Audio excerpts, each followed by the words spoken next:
and the cost of housing is too expensive for far too many people. We know that young families need support to raise their children, and I intend on extending a tax cut for those families of $6,000, which is the largest child tax credit that we have given in a long time, so that those young families can afford to buy a crib, buy a car seat, buy clothes for their children. My passion, one of them, is small businesses. My mother raised my sister and me, but there was a woman who helped raise us. We call her our second mother. She was a small business owner. I love our small businesses. My plan is to give a $50,000 tax deduction to startup small businesses, knowing they are part of the backbone of America's economy. My opponent, on the other hand, his plan is to do what he has done before, which is to provide a tax cut for billionaires and big corporations, which will result in $5 trillion to America's deficit. My opponent has a plan that I call the Trump sales tax, which would be a 20% tax on everyday goods that you rely on to get through the month. Economists have said that Trump sales tax would actually result for middle-class families in about $4,000 more a year because of his policies and his ideas about what should be the backs of middle-class people paying for tax cuts for billionaires. President Trump, I'll give you 2 minutes. First of all, I have no sales tax. That's an incorrect statement. She knows that. We're doing tariffs on other countries. Other countries are going to finally, after 75 years, pay us back for all that we've done for the world. And the tariff will be substantial in some cases. I took in billions and billions of dollars, as you know, from China. In fact, they never took the tariff off because it was so much money they can't. It would totally destroy everything that they've set out to do. They're taking in billions of dollars from China and other places they've left the tariffs on. When I had it, I had tariffs, and yet I had no inflation. Look, we've had a terrible economy because inflation which is really known as a country buster. It breaks up countries. We have inflation like very few people have ever seen before, probably the worst in our nation's history. We were at 21%, but that's being generous because many things are 50, 60, 70, and 80% higher than they were just a few years ago. This has been a disaster for people, for the middle class, but for every class. On top of that, we have millions of people pouring into our country from prisons and jails, from mental institutions and insane asylums, and they're coming in and they're taking jobs that are occupied right now by African Americans and Hispanics, and also unions. Unions are going to be affected very soon. And you see what's happening. You see what's happening with towns throughout the United States. You look at Springfield, Ohio. You look at Aurora in Colorado. They are taking over the towns. They're taking over buildings. They're going in violently. These are the people that Xi and Biden led into our country, and they're destroying our country. They're dangerous. They're at the highest level of criminality, and we have to get them out. We have to get them out fast. I created one of the greatest economies in the history of our country. I'll do it again and even better. We are going to get to immigration and border security during this debate, but I would like to let Vice President Harris respond on the economy here. Well, I would love to. Let's talk about what Donald Trump left us. Donald Trump left us the worst unemployment since the Great Depression. Donald Trump left us the worst public health epidemic in a century. Donald Trump left us the worst attack on our democracy since the Civil War. And what we have done is clean up Donald Trump's mess. What we have done and what I intend to do is build on what we know are the aspirations and the hopes of the American people. But I'm going to tell you all in this debate tonight, you're going to hear from the same old tired playbook, a bunch of lies, grievances, and name-calling. What you're going to hear tonight is a detailed and dangerous plan called Project 2025 that the former president intends on implementing if he were elected again. I believe very strongly that the American people want a president who understands the importance of bringing us together, knowing we have so much more in common than what separates us. And I pledge to you to be a president for all Americans. President Trump will give you a minute here to respond. Number one, I have nothing to do, as you know, and as she knows better than anyone, I have nothing to do with Project 2025. That's out there. I haven't read it. I don't want to read it purposely. I'm not going to read it. This was a group of people that got together. They came up with some ideas, I guess some good, some bad, but it makes no difference. I have nothing to do. Everybody knows I'm an open book. Everybody knows what I'm going to do. Cut taxes very substantially and create a great economy like I did before. We had the greatest economy. We got hit with a pandemic. And the pandemic was not since 1917, where 100 million people died, has there been anything like it. We did a phenomenal job with the pandemic. We handed them over a country where the economy and where the stock market was higher than it was before the pandemic came in. Nobody's ever seen anything like it. We made ventilators for the entire world. We got gowns, we got masks, we did things that nobody thought possible. And people give me credit for rebuilding the military. They give me credit for a lot of things, but not enough credit for the great job we did with the pandemic. But the only jobs they got were bounce back jobs. These were jobs bounced back, and it bounced back and it went to their benefit. But I was the one that created them. They know it, and so does everybody else. Vice President Harris, I'll let you respond. So Donald Trump has no plan for you. And when you look at his economic plan, it's all about tax breaks for the richest people. I am offering what I describe as an opportunity economy, and the best economists in our country, if not the world, have reviewed our relative plans for the future of America. What Goldman Sachs has said is that Donald Trump's plan would make the economy worse. Mine would strengthen the economy. What the Wharton School has said is Donald Trump's plan would actually explode the deficit. 16 Nobel laureates have described his economic plan as something that would increase inflation and by the middle of next year would invite a recession.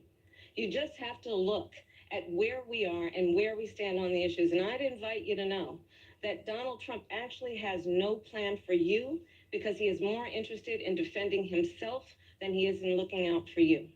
It's just a soundbite. They gave her that to say. Look, I went to the Wharton School of Finance, and many of those professors, the top professors, think my plan is a brilliant plan. It's a great plan. It's a plan that's going to bring up our worth, our value as a country. It's going to make people want to be able to go and work and create jobs and create a lot of good, solid money for our country. And just to finish off, she doesn't have a plan. She copied Biden's plan, and it's like 4 sentences, like run, spot, run. 4 sentences that are just, oh, we'll try and lower taxes. She doesn't have a plan. Take a look at her plan. She doesn't have a plan. Mr. President, I do want to drill down on something you both brought up. The Vice President brought up your tariffs. You responded, and let's drill down on this because your plan is what she calls is essentially a national sales tax. Your proposal calls for tariffs, as you pointed out here, on foreign imports across the board. You recently said that you might double your plan, imposing tariffs up to 20% on goods coming into this country. As you know, many economists say that with tariffs at that level, costs are then passed on to the consumer. Vice President Harris has argued it'll mean higher prices on gas, food, clothing, medication, arguing it costs the typical family nearly $4,000 a year. Do you believe Americans can afford higher prices because of tariffs? They're not going to have higher prices. What's going to have and who's going to have higher prices is China and all of the countries that have been ripping us off for years. I was the only president ever. China was paying us hundreds of billions of dollars, and so were other countries.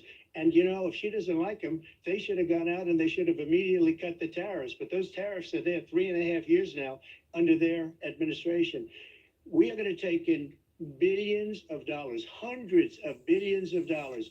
I had no inflation, virtually no inflation. They had the highest inflation perhaps in the history of our country because I've never seen a worse period of time. People can't go out and buy cereal or bacon or eggs or anything else.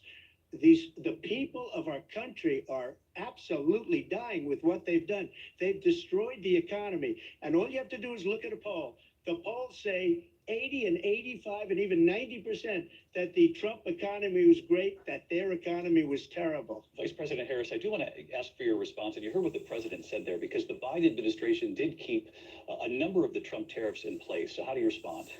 Well, let's be clear that the Trump administration resulted in a trade deficit, one of the highest we've ever seen in the history of America. He invited trade wars. You want to talk about his deal with China? What he ended up doing is under Donald Trump's presidency, he ended up selling American chips to China to help them improve and modernize their military, basically sold us out, when a policy about China should be in making sure the United States of America wins the competition for the 21st century, which means focusing on the details of what that requires, focusing on relationships with our allies, focusing on investing in American-based technology so that we win the race on AI, on quantum computing, focusing on what we need to do to support America's workforce so that we don't end up having on the short end of the stick in terms of workers' rights. But what Donald Trump did, let's talk about this, with COVID, is he actually thanked President Xi for what he did during COVID. Look at his tweet. Thank you, President Xi, exclamation point, when we know that Xi was responsible for lacking and not giving us transparency about the origins of COVID.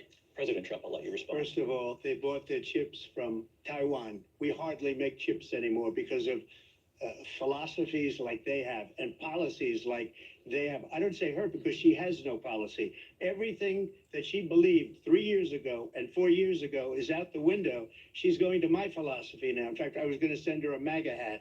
She's gone to my philosophy. But if she ever got elected, she'd change it. And it will be the end of our country. She's a Marxist. Everybody knows she's a Marxist. Her father's a Marxist professor in economics, and he taught her well.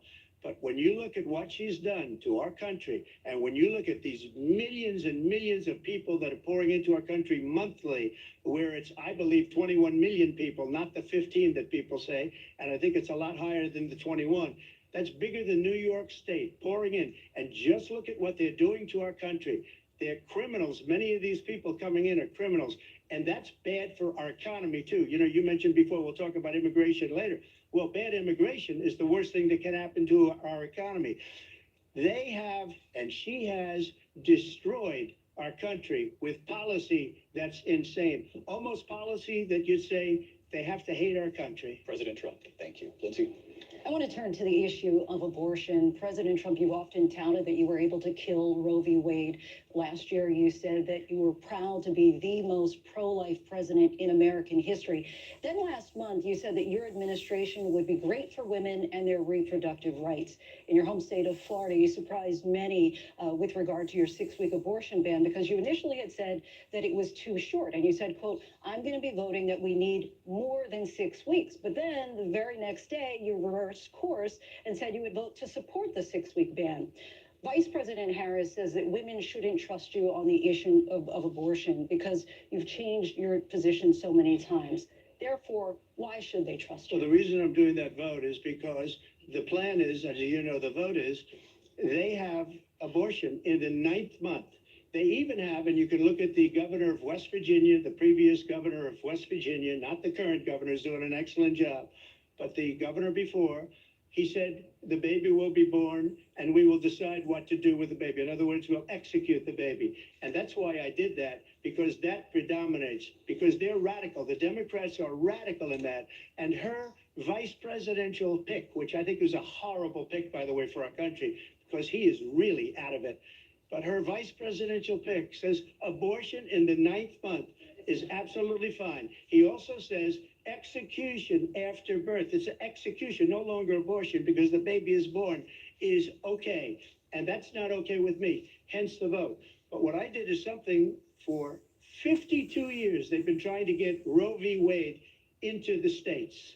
And through the genius and heart and strength of 6 Supreme Court justices, we were able to do that. Now, I believe in the exceptions for rape, incest, and life of the mother. I believe strongly in it. Ronald Reagan did also. 85% of Republicans do. Exceptions. Very important.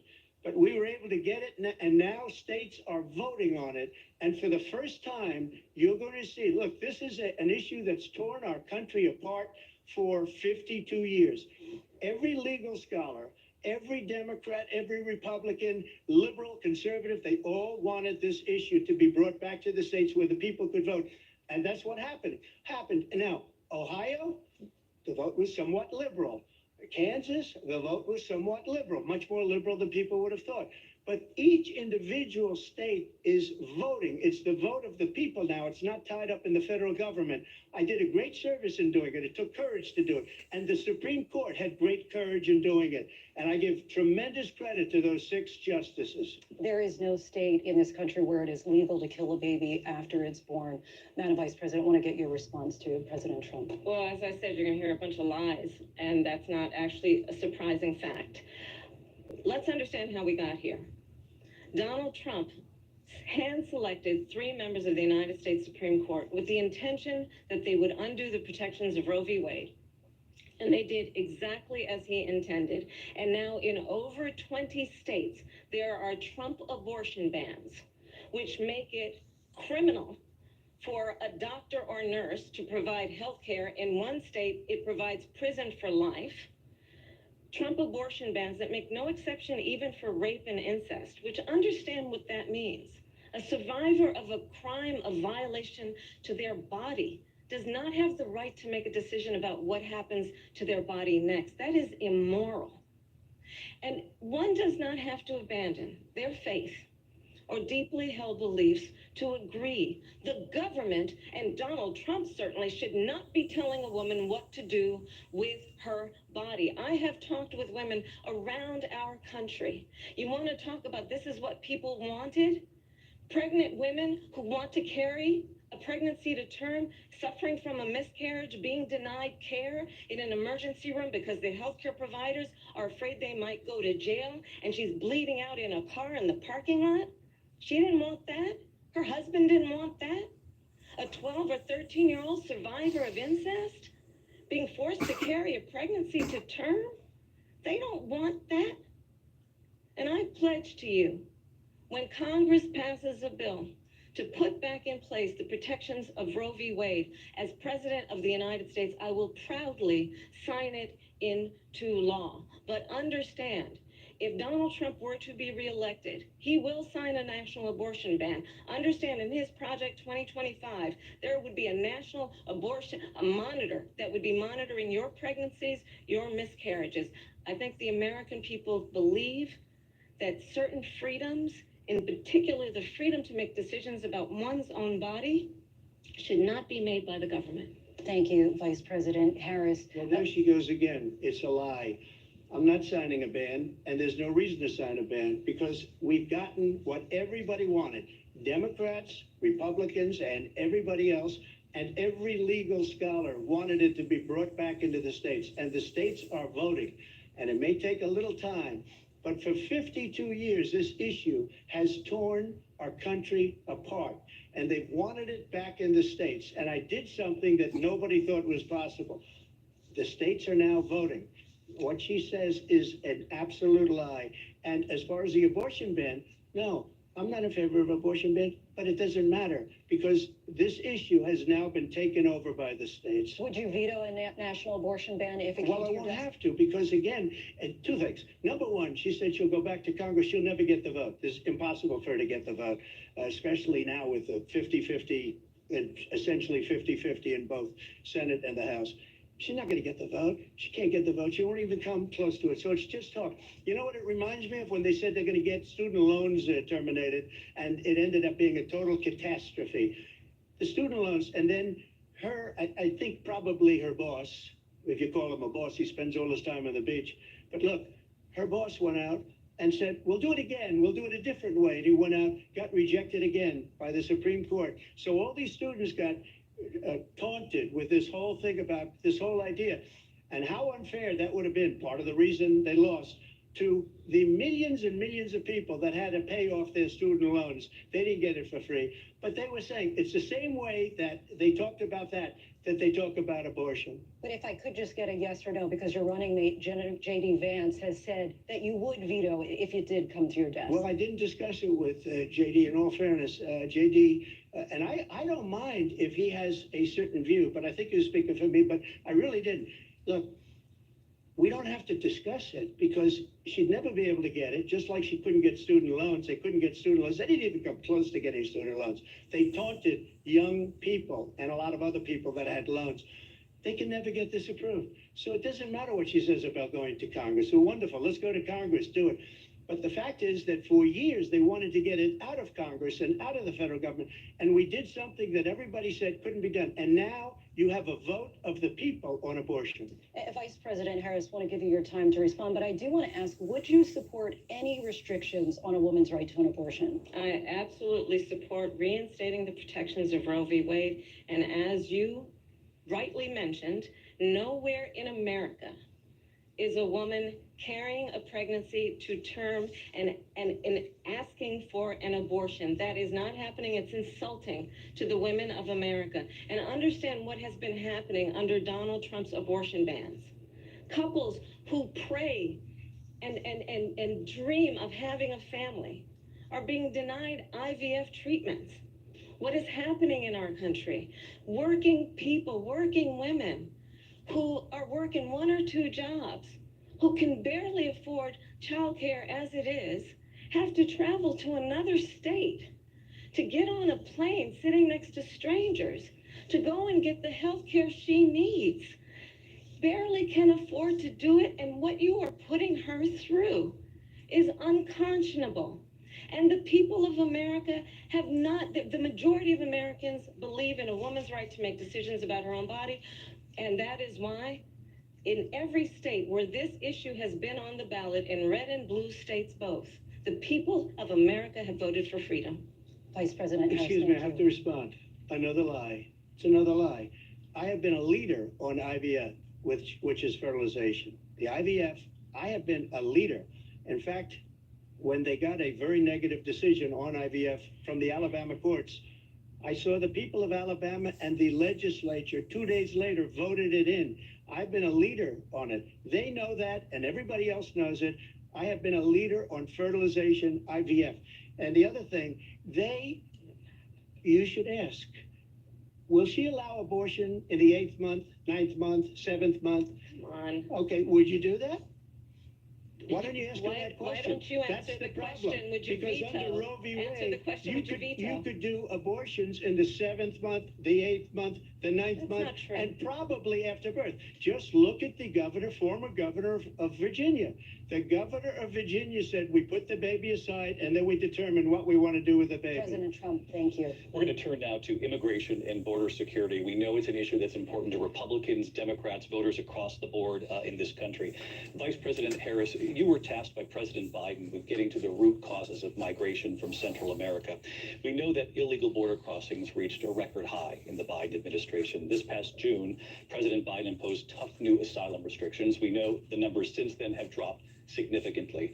But my question to you tonight is, why did the administration wait until 6 months before the election to act? And would you have done anything differently from President Biden on this? So I'm the only person on this stage who has prosecuted transnational criminal organizations for the trafficking of guns, drugs, and human beings. And let me say that the United States Congress, including some of the most conservative members of the United States Senate, came up with a border security bill which I supported. And that bill would have put 1,500 more border agents on the border to help those folks who are working there right now overtime, trying to do their job. It would have allowed us to stem the flow of fentanyl coming into the United States. I know there are so many families watching tonight who have been personally affected by the surge of fentanyl in our country. That bill would have put more resources to allow us to prosecute transnational criminal organizations for trafficking in guns, drugs, and human beings. But you know what happened to that bill? Donald Trump got on the phone, called up some folks in Congress and said, kill the bill. And you know why? Because he'd prefer to run on a problem instead of fixing a problem. And understand, this comes at a time where the people of our country actually need a leader who engages in solutions, who actually addresses the problems at hand. But what we have in the former president is someone who would prefer to run on a problem instead of fixing a problem. And I'll tell you something, he's going to talk about immigration a lot tonight, even when it's not the subject that is being raised. And I'm going to actually do something really unusual, and I'm going to invite you to attend one of Donald Trump's rallies, because it's a really interesting thing to watch. You will see during the course of his rallies, he talks about fictional characters like Hannibal Lecter. He will talk about windmills cause cancer. And what you will also notice is that people start leaving his rallies early out of exhaustion and boredom. And I will tell you, the one thing you will not hear him talk about is you. You will not hear him talk about your needs, your dreams, and your desires. And I'll tell you, I believe you deserve a president who actually puts you first, and I pledge to you that I will. Vice President Harris, thank you. President Trump, on that point, I want to get your response. Well, I would like to respond. Let me just ask, though, why did you try to kill that bill, and successfully so? That would have put thousands of additional agents and officers on the border. First, let me respond as to the Please. rallies. She said people start leaving. People don't go to her rallies. There's no reason to go. And the people that do go, she's bussing them in and paying them to be there, and then showing them in a different light. So she can't talk about that. People don't leave my rallies. We have the biggest rallies, the most incredible rallies in the history of politics. That's because people want to take their country back. Our country is being lost. We're a failing nation. And it happened 3.5 years ago. And what's going on here, you're going to end up in World War III, just to go into another subject. What they have done to our country by allowing these millions and millions of people to come into our country, and look at what's happening to the towns all over the United States. And a lot of towns don't want to talk. It's not going to be Aurora or Springfield. A lot of towns don't want to talk about it because they're so embarrassed by it. In Springfield, they're eating the dogs, the people that came in. They're eating the cats. They're eating the pets of the people that live there. And this is what's happening in our country, and it's a shame. As far as rallies are concerned, as far as the reason they go is they like what I say. They want to bring our country back. They want to make America great again. It's a very simple phrase, make America great again. She's destroying this country, and if she becomes president, this country doesn't have a chance of success. Not only success, we'll end up being Venezuela on steroids. I just want to clarify here. You bring up Springfield, Ohio, and ABC News did reach out to the city manager there. He told us there have been no credible reports of specific claims of pets being harmed, injured, or abused by individuals within the immigrant community. Well, I've seen people on television. Let me just say here, this is the people on television say my dog was taken and used for food. So maybe he said that, and maybe that's a good thing to say for a city manager. I'm not taking this from but television. The people on taking it from television the city say their manager. dog was eaten by the people that went there. Again, the Springfield city manager says there's no evidence of that. Vice We'll President find Harris, out. I'll let you respond to the rest of what you've heard. You talk about extreme. This is, I think, one of the reasons why in this election, I actually have the endorsement of 200 Republicans who have formerly worked with President Bush, Mitt Romney, and John McCain, including the endorsement of former Vice President Dick Cheney and Congress member Liz Cheney. And if you want to really know the inside track on who the former president is, if you didn't make it clear already, just ask people who have worked with him. His former chief of staff, a 4-star general, has said he has contempt for the Constitution of the United States. His former national security advisor has said he is dangerous and unfit. His former Secretary of Defense has said the nation, the republic, would never survive another Trump term. And when we listen to this kind of rhetoric, when the issues that affect the American people are not being addressed, I think the choice is clear in this election. President Trump, I'll give you a quick minute to respond here. Thank you, because when I hear that, see, I'm a different kind of a person. I fired most of those people. Not so graciously. They did bad things or a bad job. I fired them. They never fired one person. They didn't fire anybody having to do with Afghanistan and the Taliban and the 13 people whose were just killed, viciously and violently killed. And I got to know the parents and the family. They didn't fire. They should have fired all those generals, all those top people, because that was one of the most incompetently handled situations anybody has ever seen. So when somebody does a bad job, I fire him. And you take a guy like Esper, he was no good, I fired him. So he writes a book. Another one writes a book, because with me, they can write books. With nobody else can they? But they have done such a poor job, and they never fire anybody. Look at the economy. Look at the inflation. They didn't fire any of their economists. They have the same people. That's a good way not to have books written about you. But just to finish, I got more votes than any Republican in history by far. In fact, I got more votes than any president, sitting president in history by far. Let me continue on immigration. It was what you wanted to talk about earlier, so let's get back to your deportation proposal that the vice president has reacted to as well. President Trump, you call this the largest domestic deportation operation in the history of our country. You say you would use the National Guard. You say if things get out of control, you'd have no problem using the U.S. With local military. police, yes. You also said you would use local police. How would you deport 11 million undocumented immigrants? I know you believe that number is much higher. Take us through this. What does this look like? Will authorities be going door to door in this country? Yeah, it is much higher because of them. They allowed criminals, many millions of criminals.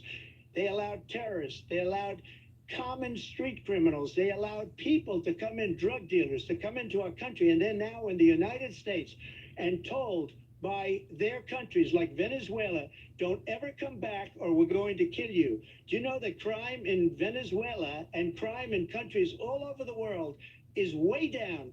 You know why? Because they've taken their criminals off the street and they've given them to her to put into our country.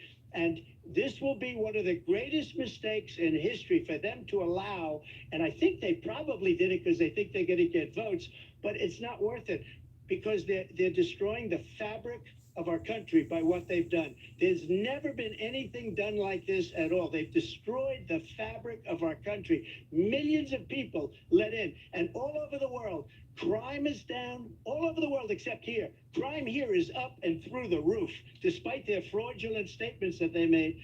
Crime in this country is through the roof. And we have a new form of crime. It's called migrant crime. And it's happening at levels that nobody thought possible. President Trump, as you know, the FBI says overall violent crime is actually coming down in this country. But excuse me, the FBI they were defrauding statements. They didn't include the worst cities. They didn't include the cities with the worst crime. It was a fraud. Just like their number of 818,000 jobs that they said they created turned out to be a fraud. President Trump, thank you. I'll let you respond, Vice President Harris. Well, I think this is so rich coming from someone who has been prosecuted for national security crimes, economic crimes, election interference, has been found liable for sexual assault, and his next big court appearance is in November at his own criminal sentencing. And let's be clear where each person stands on the issue of what is important about respect for the rule of law and respect for law enforcement. The former vice president called for defunding federal law enforcement, 45,000 agents, get this, on the day after he was arraigned on 34 felony counts. So let's talk about what is important in this race. It is important that we move forward, that we turn the page on this same old tired rhetoric and address the needs of the American people, address what we need to do about the housing shortage, which I have a plan for, address what we must do to support our small businesses, address bringing down the price of groceries. But frankly, the American people are exhausted with this same old tired playbook. Vice President Harris, thank you. Excuse me.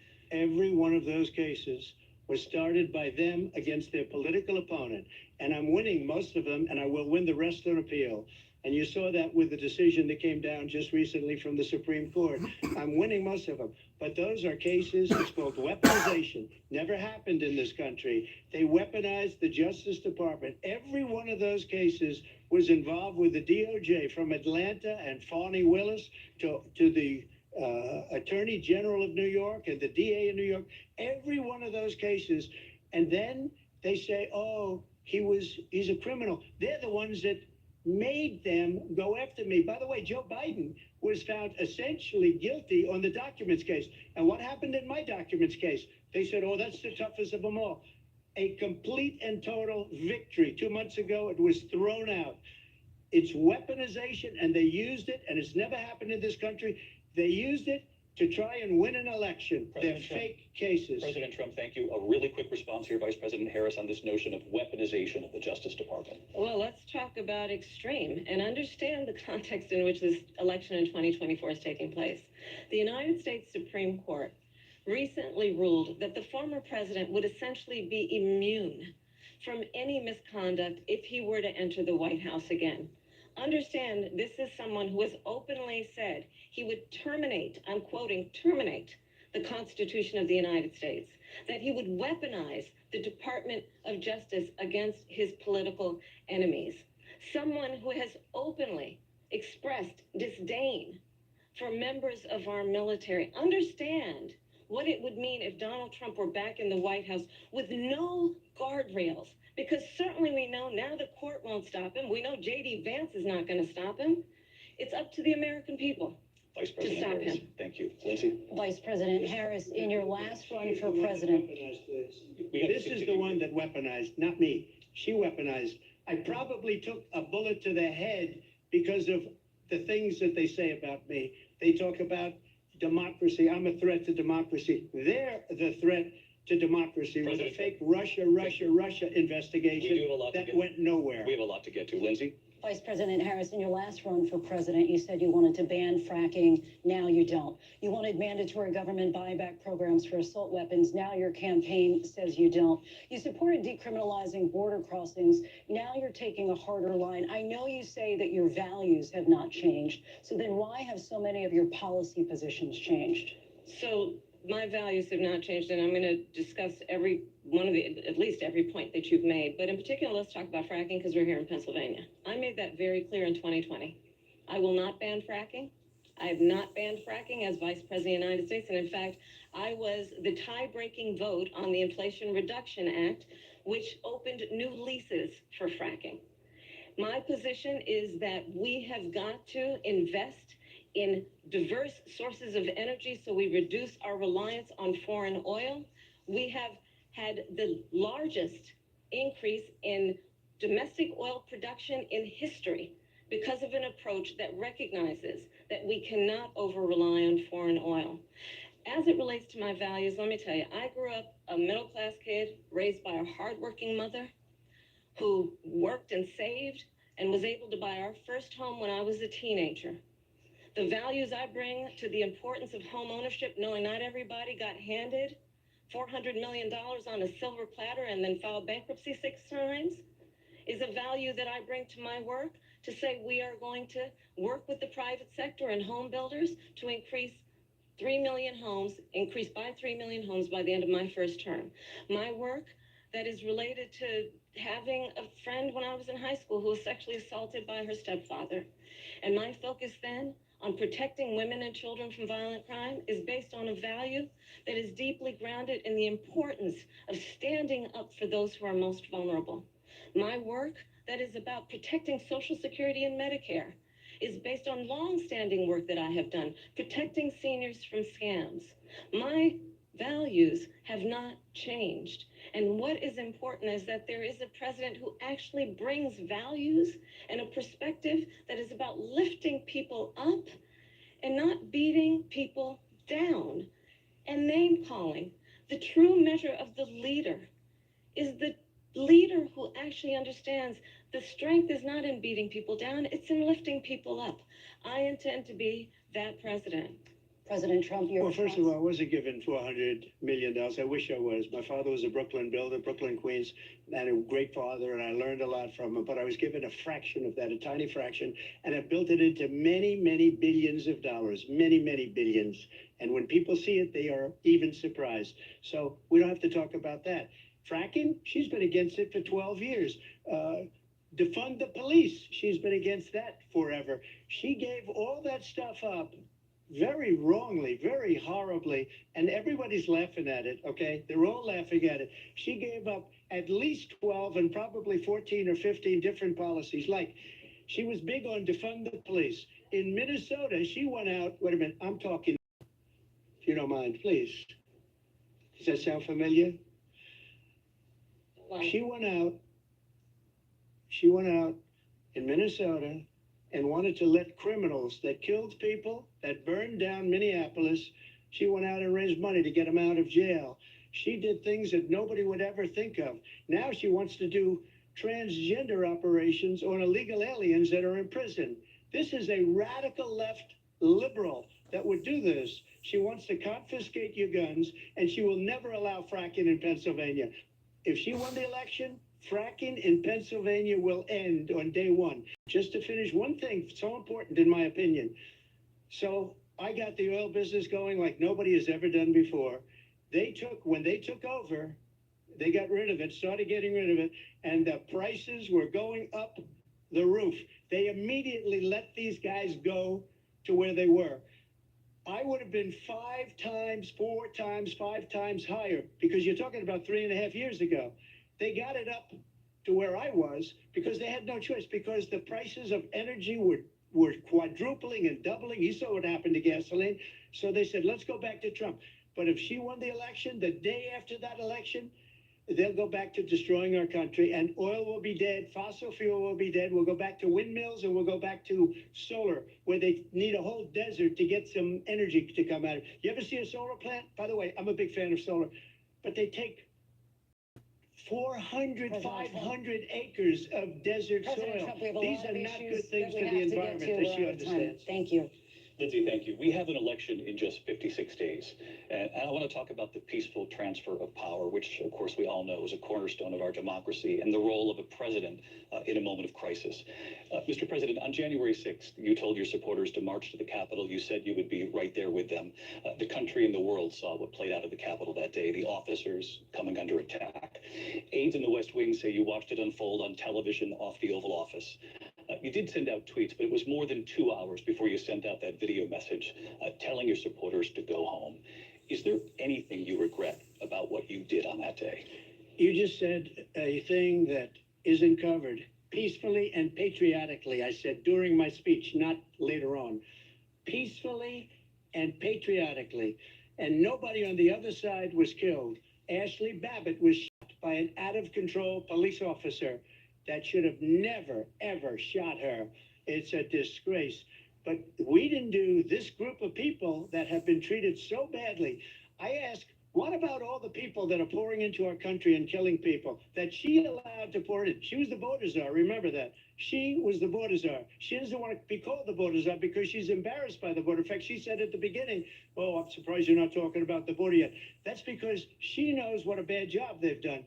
What about those people? When are they going to be prosecuted? When are these people from countries all over the world, not just South America, they're coming in from all over the world, David, all over the world, and crime rates are down all over the world because of it. But let me just when are those people going to be prosecuted? When are the people that burned down Minneapolis going to be prosecuted? Or in Seattle, they went into Seattle, they took over a big percentage of the city of Seattle. When are those people going to be prosecuted?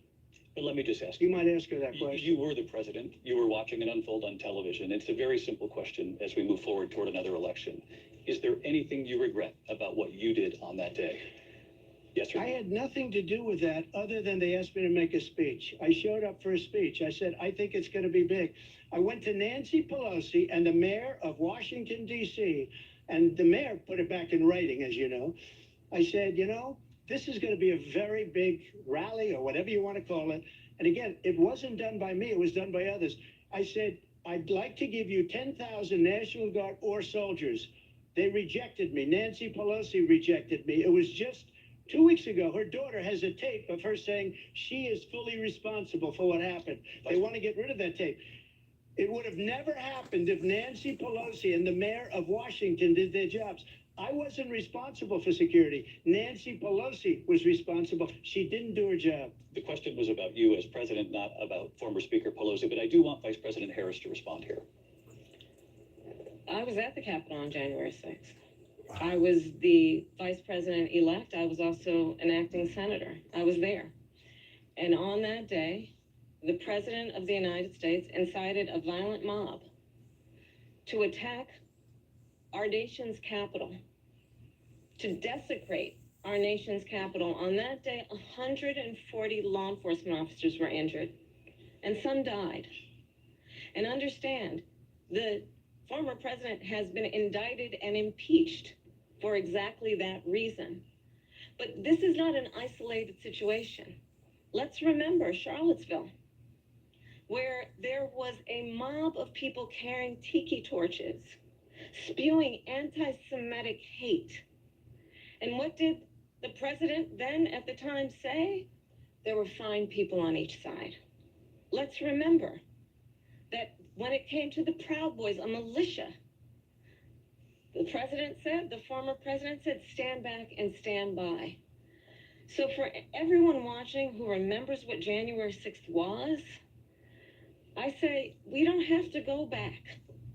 Let's not go back. We're not going back. It's time to turn the page. And if that was a bridge too far for you, well, there is a place in our campaign for you to stand for country, to stand for our democracy, to stand for rule of law, and to end the chaos, and to end the approach that is about attacking the foundations of our democracy because you don't like the outcome. And be clear on that point. Donald Trump, the candidate, has said in this election there will be a bloodbath if this and the outcome of this election is not to his liking. Let's turn the page on this. Let's not go back. Let's chart a course for the future and not go backwards to the past. Let me just follow up here. It was a different term, and it was a term that related to energy because they have destroyed our energy business. That was where bloodbath was. Also, on Charlottesville, that story has been, as you would say, debunked. Laura Ingraham, Sean Hannity, Jesse, all of these people, they covered it. If they go an extra sentence, they will see it was perfect. It was debunked in almost every newspaper, but they still bring it up, just like they bring 2025 up. They bring all of this stuff up. I ask you this, you talk about the Capitol. Why are we allowing these millions of people to come through on the southern border? How come she's not doing anything? And I'll tell you what I would do, and I would be very proud to do it. I would say we would both leave this debate right now. I'd like to see her go down to Washington, D.C. during this debate because we're wasting a lot of time. Go down to, because she's been so bad, it's so ridiculous. Go down to Washington, D.C. and let her sign a bill to close up the border because they have the right to do it. They don't need bills. They have the right to do it. The President of the United States, you'll get him out of bed, you'll wake him up at 4 o'clock in the afternoon, you'll say, come on down to the office, let's sign a bill. If he signs a bill that the border is closed, all he has to do is say it to the Border Patrol, who are phenomenal. If they do that, the border is closed. Mr. Those President, people are killing many people, unlike J6. We talked immigration here tonight. I do want to focus on this next issue to both of you because it really brings us this into focus, truth in these times that we're living in. Mr. President, for 3.5 years after you lost the 2020 election, you repeatedly falsely claimed that you won, many times saying you won in a landslide. In the past couple of weeks leading up to this debate, you have said, quote, you lost by a whisker, that you, quote, didn't quite make it, that you came up a little bit short. Are you now acknowledging that you lost in 2020? No, I don't acknowledge that at all. But I said that sarcastically. You know that. It was said, oh, we lost by a whisker. That was said sarcastically. Look, there's so much proof. All you have to do is look at it. And they should have sent it back to the legislatures for approval. I got almost 75 million votes, the most votes any sitting president has ever gotten. I was told if I got 63, which was what I got in 2016, you can't be beaten. The election, people should never be thinking about an election as fraudulent. We need two things. We need walls, and we have to have it. We have to have borders, and we have to have good elections. Our elections are bad. And a lot of these illegal immigrants coming in, they're trying to get them to vote. They can't even speak English. They don't even know what country they're in practically. And these people are trying to get them to vote. And that's why they're allowing them to come into our country. I did watch all of these pieces of video. I didn't detect the sarcasm, lost by a whisker. We didn't quite make it.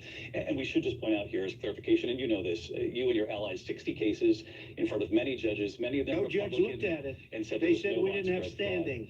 That's the other thing. They said we didn't have standing, a technicality. Can you imagine a system where a person in an election doesn't have standing? The President of the United States doesn't have standing. That's how we lost. If you look at the facts, and I'd love to have you do a special on it, I'll show you Georgia, and I'll show you Wisconsin, and I'll show you Pennsylvania, and I'll show you, we have so many facts and statistics, but you know what? That doesn't matter because we have to solve the problem that we have right now. That's old news. And the problem that we have right now is we have a nation in decline, and they have put it into decline. We have a nation that is dying, David. Mr. President, thank you. Vice President Harris, you heard the president there tonight. He said he didn't say that he lost by a whisker. So he still believes he did not lose the election that was won by President Biden and yourself. But I do want to ask you about something that's come up in the last couple of days. This was a post from President Trump about this upcoming election just weeks away. He said, when I win, those people who cheated, and then he lists donors, voters, election officials, he says will be prosecuted to the fullest extent of the law, which will include long-term prison sentences. One of your campaign's top lawyers responded saying, we won't let Donald Trump intimidate us. We won't let him suppress the vote. Is that what you believe he's trying to do here? Donald Trump was fired by 81 million people. So let's be clear about that. And clearly he is having a very difficult time processing that. But we cannot afford to have a president of the United States who attempts, as he did in the past, to upend the will of the voters in a free and fair election. And I'm going to tell you that I have traveled the world as Vice President of the United States, and world leaders are laughing at Donald Trump. I have talked with military leaders, some of whom worked with you, and they say you're a disgrace. And when you then talk in this way in a presidential debate and deny what over and over again are court cases you have lost because you did in fact lose that election, it leads one to believe that perhaps we do not have in the candidate to my right the temperament or the ability to not be confused about fact. That's deeply troubling, and the American people deserve better. I'll give you 1 minute to respond, Mr. President. Let me just say about world leaders. Viktor Orban, one of the most respected men, they call him a strong man. He's a tough person, smart. Prime Minister of Hungary. They said, why is the whole world blowing up? 3 years ago it wasn't. Why is it blowing up? He said, because you need Trump back as president.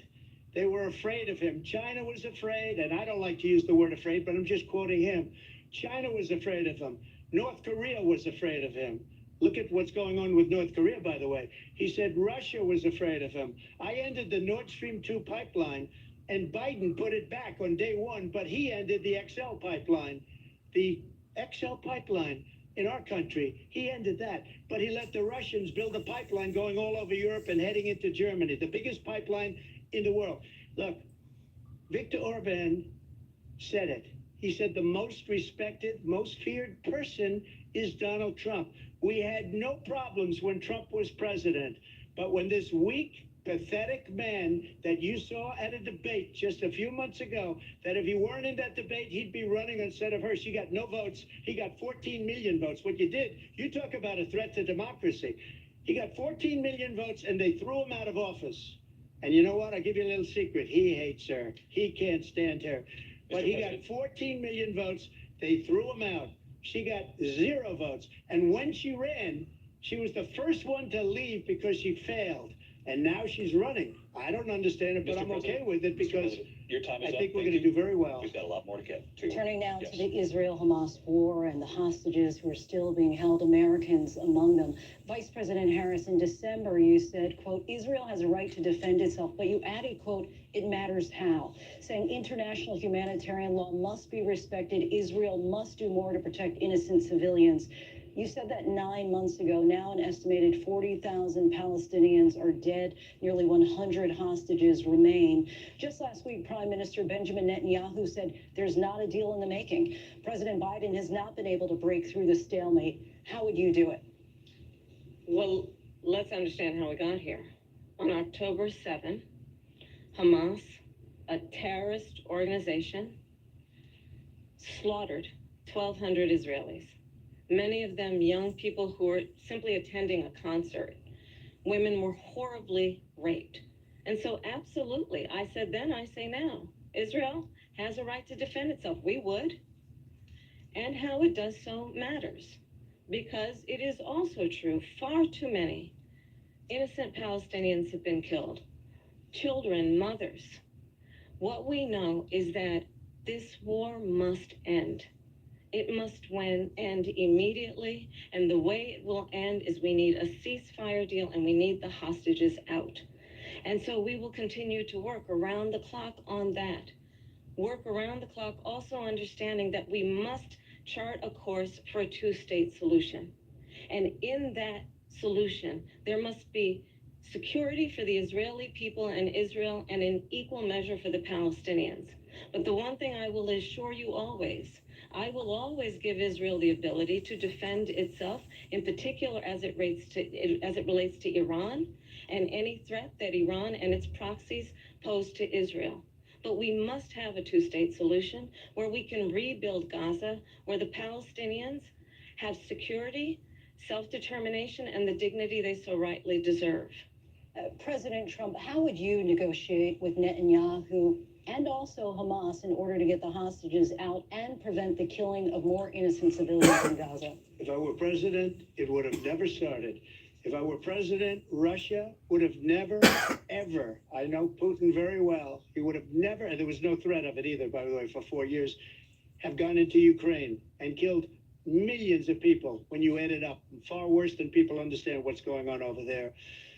But when she mentions about Israel, all of a sudden, she hates Israel. She wouldn't even meet with Netanyahu when he went to Congress to make a very important speech. She refused to be there because she was at a sorority party of hers. She wanted to go to the sorority party. She hates Israel. If she's president, I believe that Israel will not exist within 2 years from now. And I've been pretty good at predictions, and I hope I'm wrong about that one. She hates Israel. At the same time, in her own way, she hates the Arab population because the whole place is going to get blown up. Arabs, Jewish people, Israel will be gone. It would have never happened. Iran was broke under Donald Trump. Now Iran has $300 billion because they took off all the sanctions that I had. Iran had no money for Hamas or Hezbollah or any of the 28 different spheres of terror. And they are spheres of terror, horrible terror. They had no money. It was a big story, and you know it. You covered it very well, actually. They had no money for terror. They were broke. Now they're a rich nation. And now what they're doing is they're spreading that money around. Look at what's happening with the Houthis and Yemen. Look at what's going on in the Middle East. This would have never happened. I will get that settled and fast, and I'll get the war with Ukraine and Russia ended. If I'm president-elect, I'll get it done before even becoming president. Vice President Harris, he says you hate Israel. That's absolutely not true. I have my entire career and life supported Israel and the Israeli people. He knows that. He's trying to, again, divide and distract from the reality, which is it is very well known that Donald Trump is weak and wrong on national security and foreign policy. It is well known that he admires dictators, wants to be a dictator on day one, according to himself. It is well known that he said of Putin that he can do whatever the hell he wants and go into Ukraine. It is well known that he said when Russia went into Ukraine, it was brilliant. It is well known he exchanged love letters with Kim Jong-un. And it is absolutely well known that these dictators and autocrats are rooting for you to be president again because they're so clear. They can manipulate you with flattery and favors. And that is why so many military leaders who you have worked with have told me you are a disgrace. That is why we understand that we have to have a president who is not consistently weak and wrong on national security, including the importance of upholding and respecting in highest regard our military. Vice President Harris, thank you. They're the ones, and she's the one that caused it, that's weak on national security by allowing every nation last month for the year, 168 different countries sending people into our country. Their crime rates are way down. Putin endorsed her last week, said, I hope she wins. And I think he meant it because what he's gotten away with is absolutely incredible. It wouldn't have happened with me. The leaders of other countries think that they're weak and incompetent, and they are. They're grossly incompetent. And I just ask one question. Why does Biden go in and kill the Keystone Pipeline and approve the single biggest deal that Russia's ever made, Nord Stream 2, the biggest pipeline anywhere in the world going to Germany and all over Europe? Because they're weak and they're ineffective. And Biden, by the way, gets paid a lot of money. Thank you. We have a lot of issues to get to. We'll be right back with much more of this historic ABC News presidential debate from the National Constitution Center right here in Philadelphia. Back in a moment.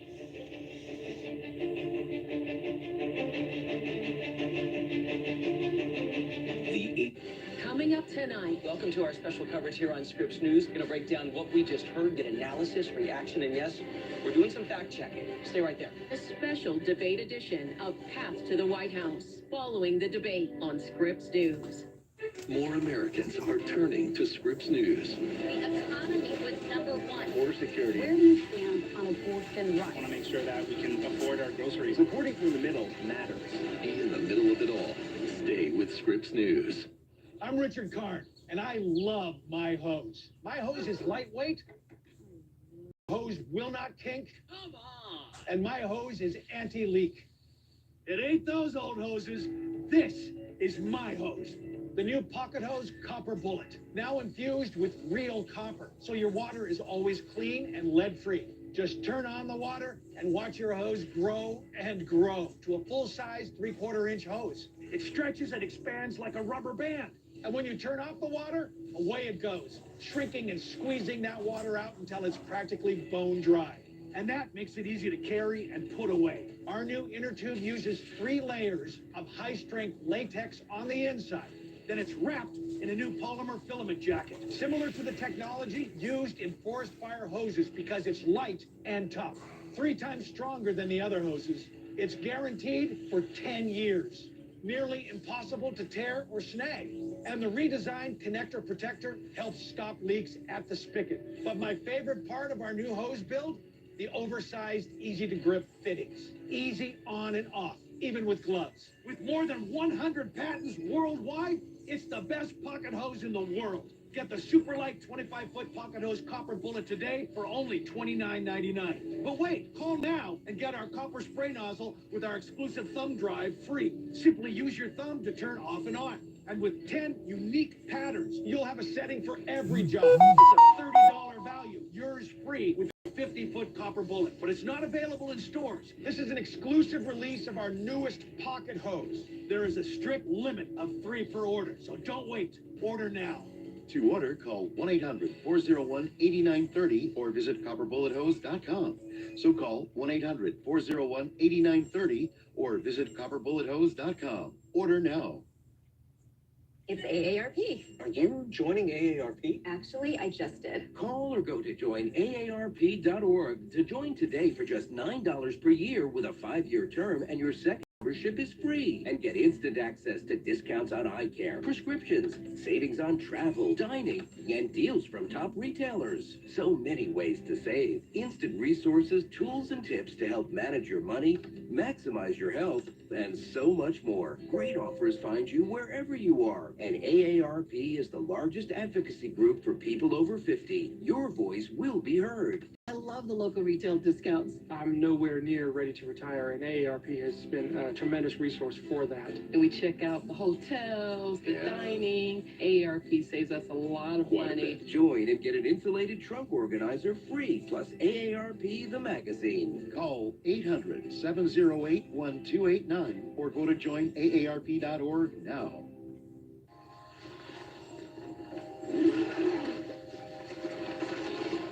How'd it happen? She showed up dead on arrival. This never gets easier. It does when you call CarShield before your car breaks down.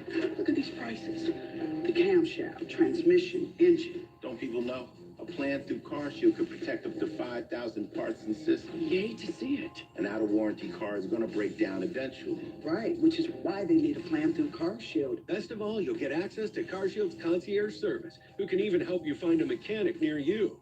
They're notifying the family. Poor guy. He doesn't even know what's coming. Another victim of senselessly expensive repair bills. Can't save them all. But we can keep trying. Didn't have to end this way. If he'd have just called CarShield before his car broke down. Exactly. CarShield has an A rating with the Better Business Bureau and was voted America's most trusted auto protection company. It's time to call CarShield now. Call 800-385-5716.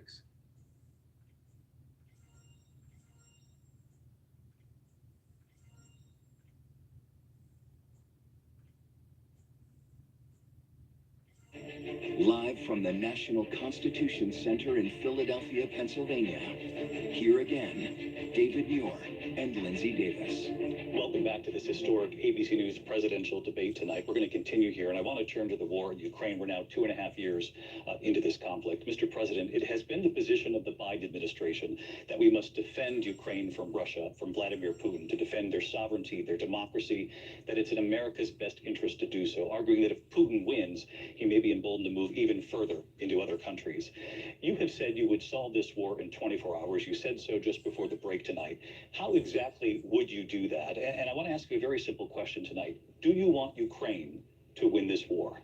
I want the war to stop. I want to save lives that are being uselessly, people being killed by the millions. It's the millions. It's so much worse than the numbers that you're getting, which are fake numbers. Look, we're in for 250 billion or more because they don't ask Europe, which is a much bigger beneficiary to getting this thing done than we are. They're in for $150 billion less because Biden and you don't have the courage to ask Europe like I did with NATO. They paid billions and billions, hundreds of billions of dollars when I said, either you pay up or we're not going to protect you anymore. So that's maybe one of the reasons they don't like me as much as they like weak people.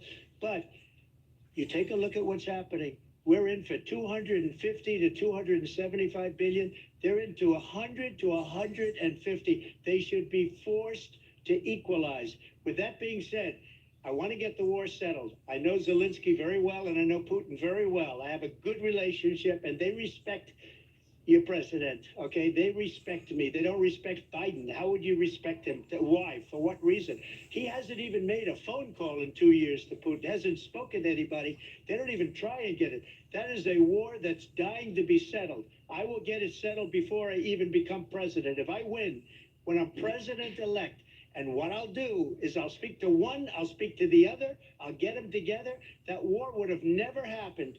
And in fact, when I saw Putin after I left, unfortunately left because our country has gone to hell. But after I left, when I saw him building up soldiers, he did it after I left. I said, oh, he must be negotiating. It must be a good, strong point of negotiation. Well, it wasn't, because Biden had no idea how to talk to him. He had no idea how to stop it. And now you have millions of people dead, and it's only getting worse, and it could lead to World War III. Don't kid yourself, David. We're playing with World War III, and we have a president that we don't even know if he's... Where is our president? We don't even know if he's a president. And just to clarify they here... threw him out of a campaign like a dog. We don't even know. Is he our president? But we have a president, Mr. President, that doesn't know he's alive. Your time is up. Just to clarify the question, do you believe it's in the U.S. best interest for Ukraine to win this war, yes or no? I think it's the U.S. best interest to get this war finished and just get it done. All right. Negotiate a deal, because we have to stop all of these human lives from being destroyed. I want to take this to Vice President Harris. I want to get your thoughts on support for Ukraine in this moment, but also as Commander-in-Chief, if elected, how would you deal with Vladimir Putin, and would it be any different from what we're seeing from President Biden? Well, first of all, it's important to remind the former president, you're not running against Joe Biden, you're running against me. I believe the reason that Donald Trump says that this war would be over within 24 hours is because he would just give it up.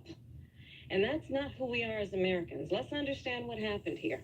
I actually met with Zelensky a few days before Russia invaded, tried through force to change territorial boundaries, to defy one of the most important international rules and norms, which is the importance of sovereignty and territorial integrity. And I met with President Zelensky. I shared with him American intelligence about how he could defend himself. Days later, I went to NATO's eastern flank, to Poland and Romania. And through the work that I and others did, we brought 50 countries together to support Ukraine in its righteous defense. And because of our support, because of the air defense, the ammunition, the artillery, the javelins, the Abrams tanks that we have provided, Ukraine stands as an independent and free country. If Donald Trump were president, Putin would be sitting in Kyiv right now. And understand what that would mean, because Putin's agenda is not just about Ukraine. Understand why the European allies and our NATO allies are so thankful that you are no longer president, and that we understand the importance of the greatest military alliance the world has ever known, which is NATO, and what we have done to preserve the ability of Zelensky and the Ukrainians to fight for their independence. Otherwise, Putin would be sitting in Kyiv with his eyes on the rest of Europe, starting with Poland. And why don't you tell the 800,000 Polish Americans right here in Pennsylvania how quickly you would give up for the sake of favor and what you think is a friendship with what is known to be a dictator who would eat you for lunch. Vice President Harris, thank you. We've heard from both of you on Ukraine tonight. Afghanistan came up in the last hour. I wanted her to respond to something you said earlier, and please, I'll give you a minute here. Putin would be sitting in Moscow, and he wouldn't have lost 300,000 men and women, but he would have been sitting in Moscow, quiet please, he would have been sitting in Moscow much happier than he is right now. But eventually, you know, he's got a thing that other people don't have. He's got nuclear weapons. They don't ever talk about that. He's got nuclear weapons. Nobody ever thinks about that. And eventually, maybe he'll use them, and maybe he hasn't been that threatening, but he does have that. Something we don't even like to talk about. Nobody likes to talk about it. But just so you understand, they sent her to negotiate peace before this war started. 3 days later, he went in and he started the war because everything they said was weak and stupid. They said the wrong things. That war should have never started. She was the emissary. They sent her in to negotiate with Zelensky and Putin, and she did. And the war started 3 days later. And that's the kind of talent we have with her. She's worse than Biden. In my opinion, I think he's the worst president in the history of our country. She goes down as the worst vice president in the history of our country. But let me tell you something. She is a horrible negotiator. They sent her in to negotiate. As soon as they left, Putin did the invasion. President Trump, thank you. You did bring up something. You said she went to negotiate with Vladimir Putin. Vice President Harris, have you ever met Vladimir Putin? Can you clarify tonight? Yet again, I said it at the beginning of this debate, you're going to hear a bunch of lies coming from this fellow. And that is another one. When I went to meet with President Zelensky, I've now met with him over 5 times. The reality is it has been about standing as America always should, as a leader upholding international rules and norms, as a leader who shows strength, understanding that the alliances we have around the world are dependent on our ability to look out for our friends and not favor our enemies because you adore strongmen instead of caring about democracy.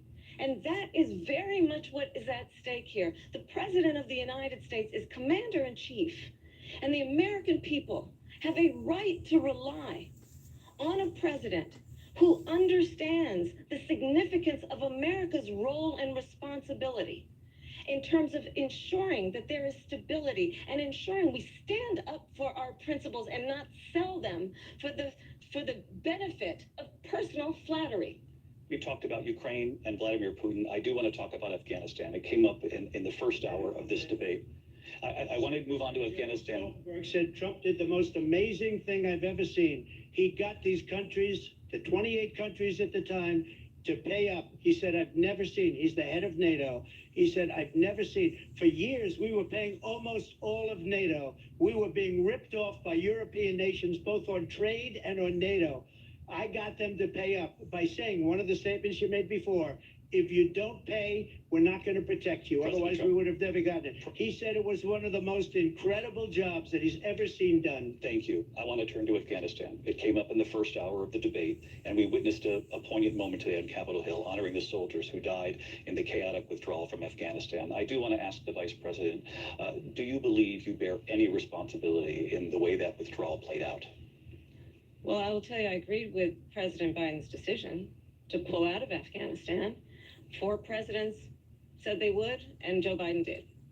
And as a result, America's taxpayers are not paying the $300 million a day we were paying for that endless war. And as of today, there is not one member of the United States military who is in active duty in a combat zone in any war zone around the world, the first time this century. But let's understand how we got to where we are. Donald Trump, when he was president, negotiated one of the weakest deals you can imagine. He calls himself a deal maker. Even his national security advisor said it was a weak, terrible deal. And here's how it went down. He bypassed the Afghan government. He negotiated directly with a terrorist organization called the Taliban. The negotiation involved the Taliban getting 5,000 Taliban terrorists released. And get this, and the president at the time invited the Taliban to Camp David, a place of storied significance for us as Americans, a place where we honor the importance of American diplomacy, where we invite and receive respected world leaders. And this former president, as president, invited them to Camp David because he does not, again, appreciate the role and responsibility of the President of the United States to be commander-in-chief with a level of respect. And this gets back to the point of how he has consistently disparaged and demeaned members of our military, fallen soldiers, and the work that we must do to uphold the strength and the respect of the United States of America around the world. Vice President Harris, thank you. President Trump, your response to her saying that you began the negotiations with the Taliban. So, if you take a look at that period of time, the Taliban was killing our soldiers, a lot of them, with snipers. And I got involved with the Taliban because the Taliban was doing the killing. That's the fighting force within Afghanistan. They don't bother doing that because, they deal with the wrong people all the time. But I got involved. And Abdul is the head of the Taliban. He is still the head of the Taliban. And I told Abdul, don't do it anymore. You do it anymore, you're going to have problems. And he said, why do you send me a picture of my house? I said, you're going to have to figure that out, Abdul. And for 18 months, we had nobody killed. We did have an agreement negotiated by Mike Pompeo. It was a very good agreement. The reason it was good, we were getting out. We would have been out faster than them, but we wouldn't have lost the soldiers. We wouldn't have left many Americans behind, and we wouldn't have left $85 billion worth of brand new, beautiful military equipment behind. And just to finish, they blew it. The agreement said you have to do this, and they didn't do it. They didn't do it. The agreement was terminated by us because they didn't do what they were supposed to do. I want to move on. And these people did the worst withdrawal, and in my opinion, the most embarrassing moment in the history of our country. And by the way, that's why Russia attacked Ukraine, because they saw how incompetent she and her boss are. President Trump, thank you. I want to move on now to race and politics in this country. Mr. President, you recently said of Vice President Harris, quote, I didn't know she was black until a number of years ago when she happened to turn black, and now she wants to be known as black. I want to ask a bigger picture question here tonight. Why do you believe it's appropriate to weigh in on the racial identity of your opponent? I don't, and I don't care. I don't care what she is. I don't care. You make a big deal out of something, I couldn't care less. Whatever she wants to be is okay with me. But those were your words, so I'm asking. I don't know. I mean, all I can say is I read where she was not black, that she put out, and I'll say that. And then I read that she was black, and that's okay. Either one was okay with me. That's up to her. That's up to her. Vice President Harris, your thoughts on this?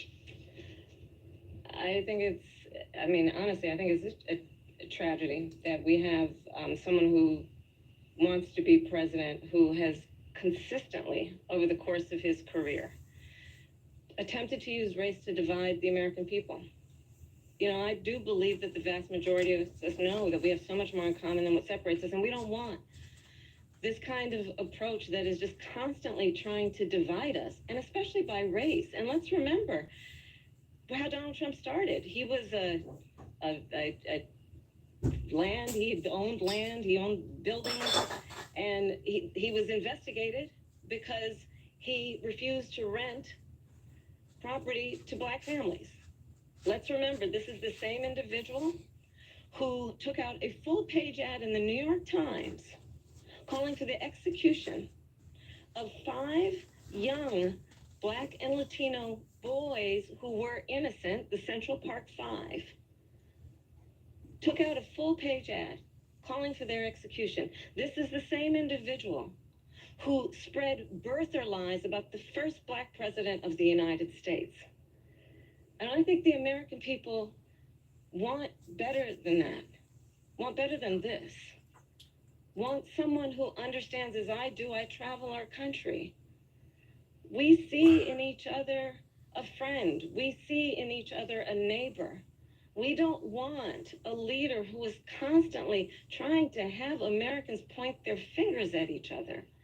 I meet with people all the time who tell me, can we please just have discourse about how we're going to invest in the aspirations and the ambitions and the dreams of the American people, knowing that regardless of people's color or the language their grandmother speaks, we all have the same dreams and aspirations and want a president who invests in those, not in hate and division. Vice President Harris, thank you. Lindsay? President Trump, this is now your third time.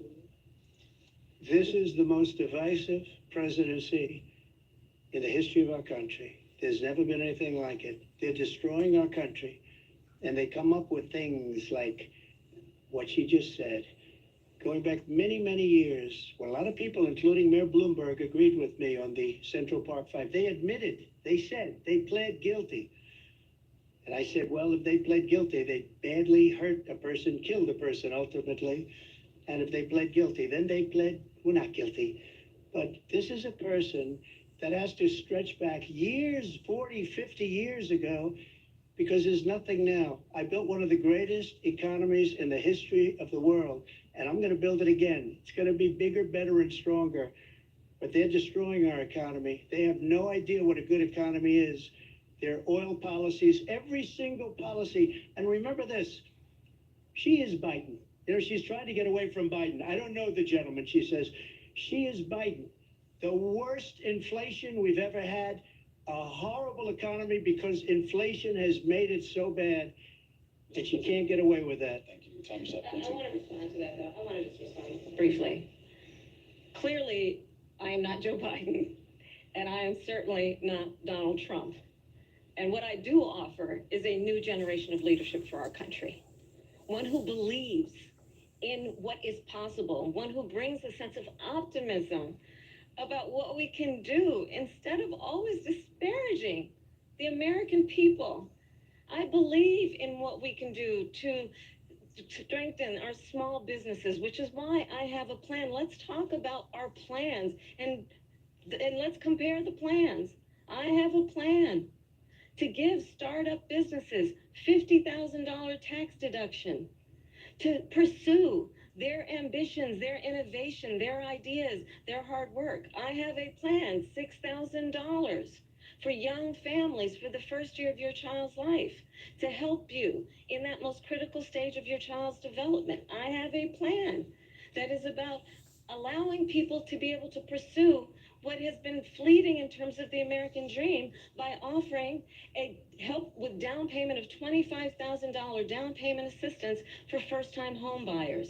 That's the kind of conversation, I believe, David, that people really want tonight, as opposed to a conversation that is constantly about belittling and name-calling. Let's turn the page Vice President and move Harris, forward. thank you. Let's turn to policy. President Let's Trump, turn back we to have policy. to move on. President Trump. Let's turn to policy, She has please. a plan to defund the police.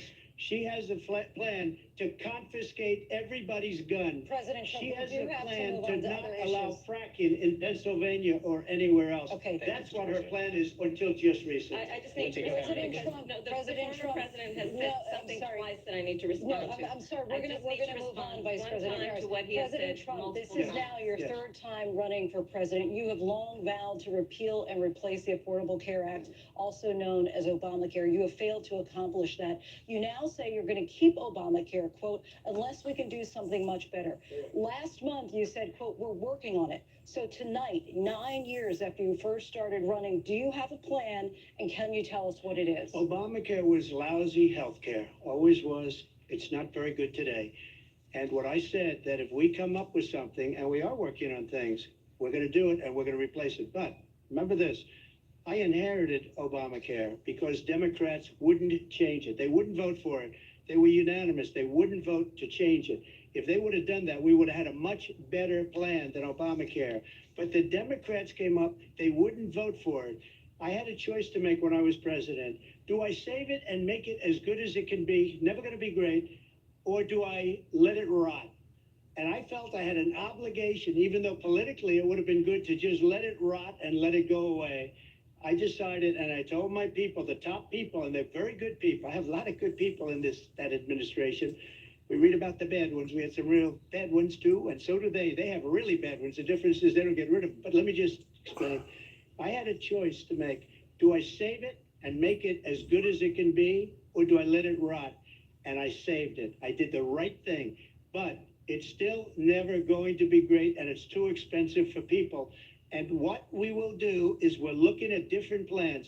If we can come up with a plan that's going to cost our people, our population, less money and be better health care than Obamacare, then I would absolutely do it.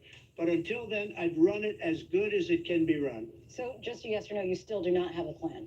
I have concepts of a plan. I'm not president right now. But if we come up with something, I would only change it if we come up with something that's better and less expensive. And there are concepts and options we have to do that. And you'll be hearing about it in the not too distant future. Vice President Harris, in 2017, you supported Bernie Sanders' proposal to do away with private insurance and create a government-run healthcare system. 2 years later, you proposed a plan that included a private insurance option. What is your plan today? Well, first of all, I absolutely support, and over the last 4 years as vice president, private healthcare options. But what we need to do is maintain and grow the Affordable Care Act. But I'll get to that, Lindsay. I just need to respond to a previous point that the former president has made. I've made very clear my position on fracking. And then this business about taking everyone's guns away. Tim Walz and I are both gun owners. We're not taking anybody's guns away. So stop with the continuous lying about this stuff. As it relates to the Affordable Care Act, understand, let's just look at the history to know where people stand. When Donald Trump was president, 60 times he tried to get rid of the Affordable Care Act. 60 times. I was a senator at the time when I will never forget the early morning hours when it was up for a vote in the United States Senate. And the late, great John McCain, who you have disparaged as being you don't like him, you said at the time, because he got caught. He was an American hero. The late, great John McCain, I will never forget that night, walked onto the Senate floor and said, no, you don't. No, you don't. No, you don't get rid of the Affordable Care Act. You have no plan. And what the Affordable Care Act has done is eliminate the ability of insurance companies to deny people with pre-existing conditions. I don't have to tell people watching tonight, you remember what that was like? Remember when an insurance company could deny if a child had asthma, if someone was a breast cancer survivor, if a grandparent had diabetes? And thankfully, as I've been vice president and we over the last 4 years have strengthened the Affordable Care Act, we have allowed for the first time Medicare to negotiate drug prices on behalf of you, the American people. Donald Trump said he was going to allow Medicare to negotiate drug prices. He never did. We did. And now we have capped the cost of insulin at $35 a month. Since I've been vice president, we have capped the cost of prescription medication for seniors at $2,000 a year. And when I am president, we will do that for all people, understanding that the value I bring to this is that access to health care should be a right and not just a privilege of those who can afford it. And the plan has to be to strengthen the Affordable Care Act, not get rid of it. Vice President Harris, in terms of where Donald Trump stands on that. I want to move to an issue that's important for a lot of... She made a mistake. Number one, John McCain fought Obamacare for 10 years. But it wasn't only him. It were all of the Democrats that kept it going. And you know what? We can do much better than Obamacare. Much less money. But she won't improve private insurance for people, private medical insurance. That's another thing she doesn't want to get. People are paying privately for insurance that have worked hard and made money, and they want to have private. She wants everybody to be on government insurance where you wait 6 months for an operation that you need immediately. President Trump, thank you. We have another issue that we'd like to get to that's important for a number of Americans, in particular younger voters, and that's climate change. President Trump, with regard to the environment, you say that we have to have clean air and clean water. Vice President Harris, you call climate change an existential threat. The question to you both tonight is, what would you do to fight climate change? And Vice President Harris, we'll start with you. 1 minute for you each. Well, the former president has said that climate change is a hoax.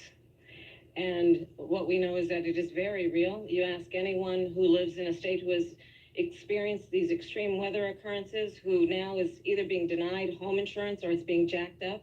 You ask anybody who has been the victim of what that means in terms of losing their home, having nowhere to go.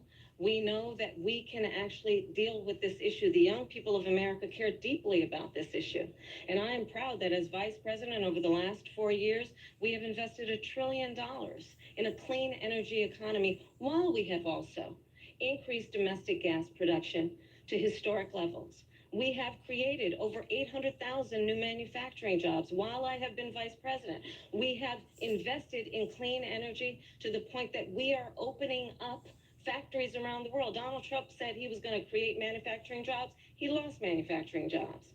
And I'm also proud to have the endorsement of the United Auto Workers and Sean Fain, who also know that part of building a clean energy economy includes investing in American-made products, American automobiles. It includes growing what we can do around American manufacturing and opening up auto plants, not closing them like happened under Donald Trump. Vice President Harris, thank you. That didn't happen under Donald Trump. Let me just tell you, they lost 10,000 manufacturing jobs this last month.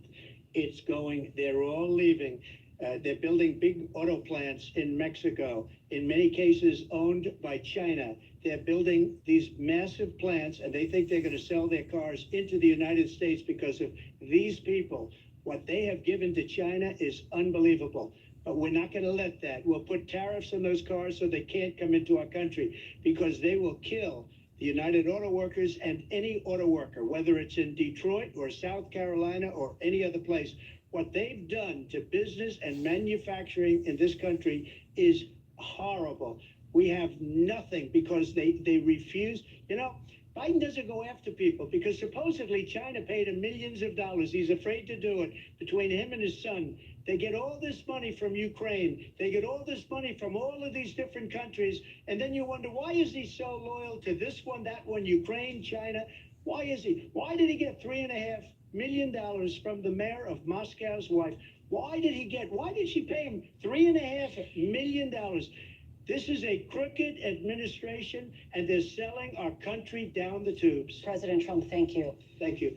We'll be right back with closing statements from both of our candidates. An historic night, this ABC News presidential debate from Philadelphia. Back in a moment.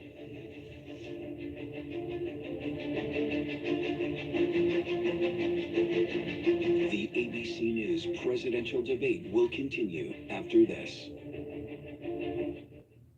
Coming up tonight. Welcome to our special coverage here on Scripps News. Going to break down what we just heard, get analysis, reaction, and yes, we're doing some fact checking. Stay right there. A special debate edition of Path to the White House, following the debate on Scripps News.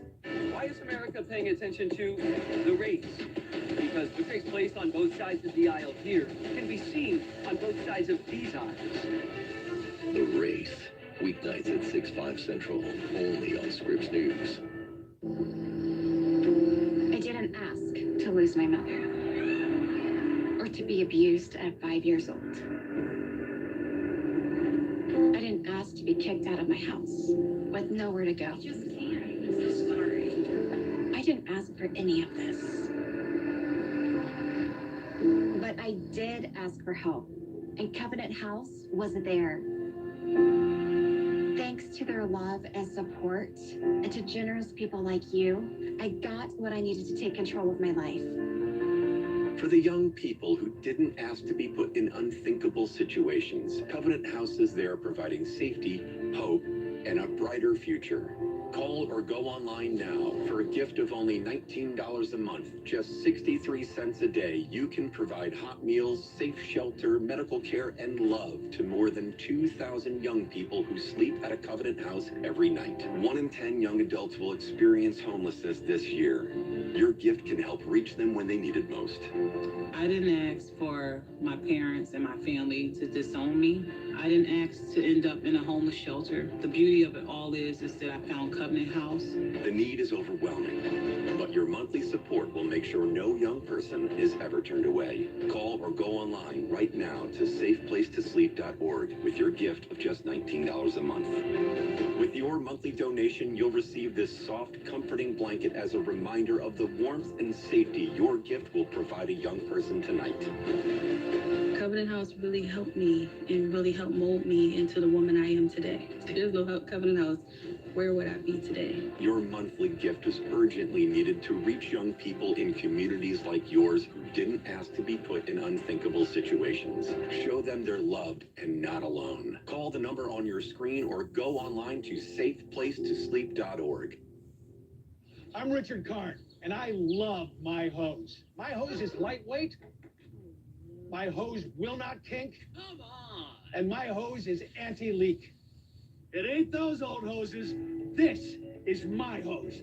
The new pocket hose Copper Bullet, now infused with real copper, so your water is always clean and lead-free. Just turn on the water and watch your hose grow and grow to a full-size 3/4-inch hose. It stretches and expands like a rubber band. And when you turn off the water, away it goes, shrinking and squeezing that water out until it's practically bone dry.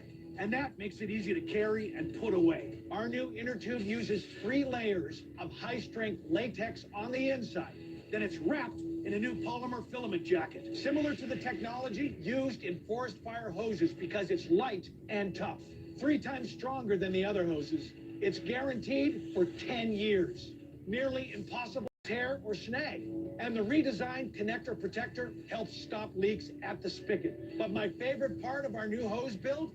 The oversized, easy-to-grip fittings. Easy on and off, even with gloves. With more than 100 patents worldwide, it's the best pocket hose in the world. Get the super light 25-foot pocket hose Copper Bullet today for only $29.99. But wait, call now and get our copper spray nozzle with our exclusive thumb drive free. Simply use your thumb to turn off and on. And with 10 unique patterns, you'll have a setting for every job. It's a $30 value, yours free with every 50-foot Copper Bullet. But it's not available in stores. This is an exclusive release of our newest pocket hose. There is a strict limit of 3 per order, so don't wait. Order now. To order, call 1-800-401-8930 or visit copperbullethose.com. So call 1-800-401-8930 or visit copperbullethose.com. Order now.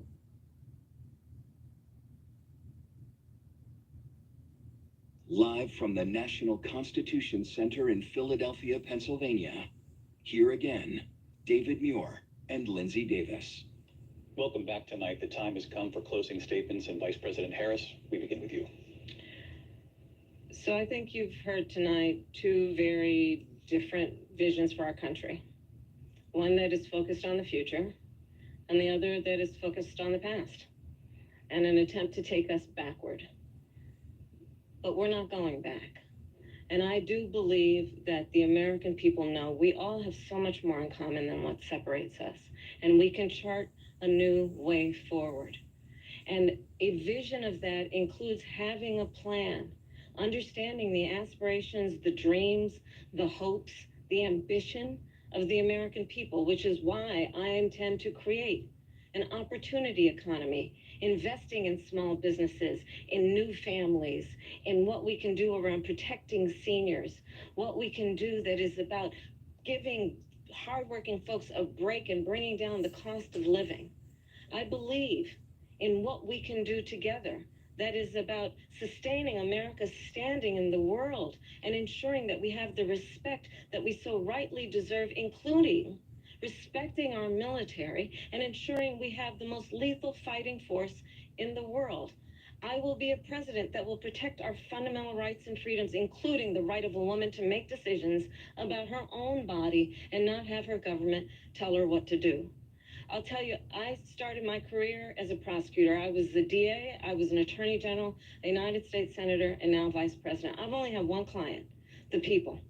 And I'll tell you, as a prosecutor, I never asked a victim or a witness, are you a Republican or a Democrat? The only thing I ever asked them, are you okay? And that's the kind of president we need right now. Someone who cares about you and is not putting themselves first. I intend to be a president for all Americans and focus on what we can do over the next 10 and 20 years to build back up our country by investing right now in you, the American people. Vice President Harris, thank you. President Trump? So she just started by saying she's going to do this, she's going to do that, she's going to do all these wonderful things. Why hasn't she done it? She's been there for 3.5 years. They've had 3.5 years to fix the border.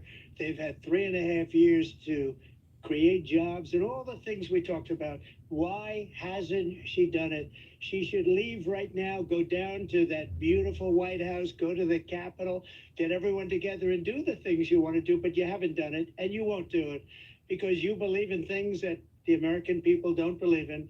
You believe in things like we're not going to frack, we're not going to take fossil fuel, we're not going to do things that are going to make this country strong, whether you like it or not. Germany tried that, and within 1 year, they were back to building normal energy plants. We're not ready for it. We can't sacrifice our country for the sake of bad vision. But I just ask one simple question. Why didn't she do it? We're a failing nation. We're a nation that's in serious decline. We're being laughed at all over the world. All over the world, they're laughed. I know the leaders very well. They're coming to see me. They call me. We're laughed at all over the world. They don't understand what happened to us as a nation. We're not a leader. We don't have any idea what's going on. We have wars going on in the Middle East. We have wars going on with Russia and Ukraine. We're going to end up in a third world war, and it'll be a war like no other because of nuclear weapons, the power of weaponry. I rebuilt our entire military. She gave a lot of it away to the Taliban. She gave it to Afghanistan. What these people have done to our country, and maybe toughest of all, is allowing millions of people to come into our country. Many of them are criminals, and they're destroying our country. The worst president, the worst vice president in the history of our country. President Trump, thank you. And that is our ABC News presidential debate from here in Philadelphia at the National Constitution Center. I'm Lindsay Davis. And I'm David Muir. Thank you for watching here in the U.S. and all over the world, and from all of us here at ABC News. Good night.